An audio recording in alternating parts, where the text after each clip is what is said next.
इच्छाओं पर नियंत्रण कैसे करें? How to control desires. एक बार एक गांव में साधु रहता था। वह गांव के बाहर वन में बनी अपनी कुटिया में जा रहा था। इसी रास्ते में बाजार पड़ा। यहाँ से गुजरते हुए साधु की नजर एक दुकान पर पड़ी। यहाँ पर कई सारी टोकरियां पड़ी हुई थीं। उन टोकरियों में खजूर रखे हुए थे। खजूरों के देख साधु को लालच आ गया। उसका मन खजूर खाने को करने लगा, लेकिन उसके पास पैसे नहीं थे। ऐसे में उसे अपने मन को काबू में रखना पड़ा। फिर वो कुटिया की तरफ चल दिया। साधु अपनी कुटिया पहुंच गया, लेकिन फिर भी खजूर खाने का विचार मन से नहीं गया। वह लगातार इसी बारे में सोचता रहा। वह ठीक से सो भी नहीं पा रहा था। अगली सुबह वह जागा और फिर से खजूर खाने के बारे में सोचने लगा। उसने सोचा, खजूर खाने हैं तो पैसे तो चाहिए ही होंगे। ऐसे में साधु सूखी लकड़ियां बेचकर खजूर खरीदने लायक पैसों को जमा कर पाया। कई लकड़ियों को गट्ठर इकट्ठा करने के बाद वह उन्हें कंधे पर लादकर बाजार की तरफ चला। वह उन लकड़ियों को बेचने जा रहा था। लकड़ियों का गट्ठर काफी भारी था। उसके लिए इन्हें लादकर ले जाना आसान नहीं था, लेकिन फिर भी साधु चलता गया। कुछ देर चलने के बाद उसके कंधे में दर्द होने लगा। ऐसे में वो कुछ दूर चलने के बाद आराम करने के लिए रुक गया। आराम करने के बाद वह फिर चलता गया।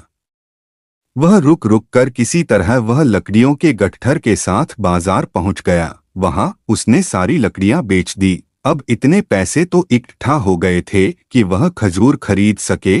पैसे लेकर वो खजूर की दुकान में पहुंचा। सारे पैसे देकर उसने खजूर खरीद लिए। खजूर लेकर वो कुटिया की तरफ चल पड़ा।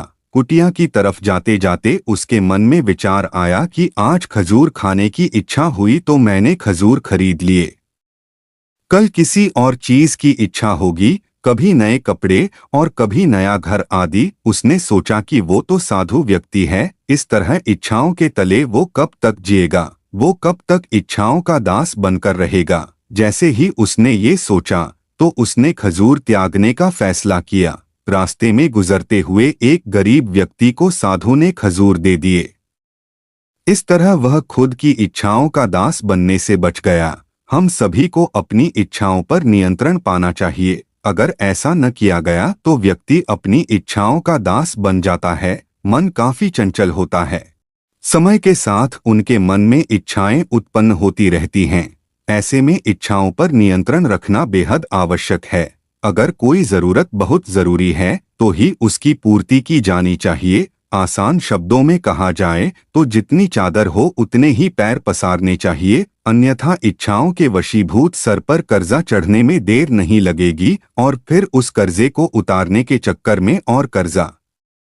इसीलिए ऐसी स्थिति आने से पूर्व ही संभल जाना चाहिए और यथासंभव अपनी हैसियत से अधिक खर्च करने से बचना चाहिए। यदि आपको इच्छाओं पर नियंत्रण कैसे करें का यह प्रसंग अच्छा लगा हो तो कृपया चैनल को सब्सक्राइब अवश्य करें। वीडियो को अपने अधिक से अधिक मित्रों, रिश्तेदारों के साथ साझा अवश्य करें। आपको मेरी प्यार भरी राधे राधे।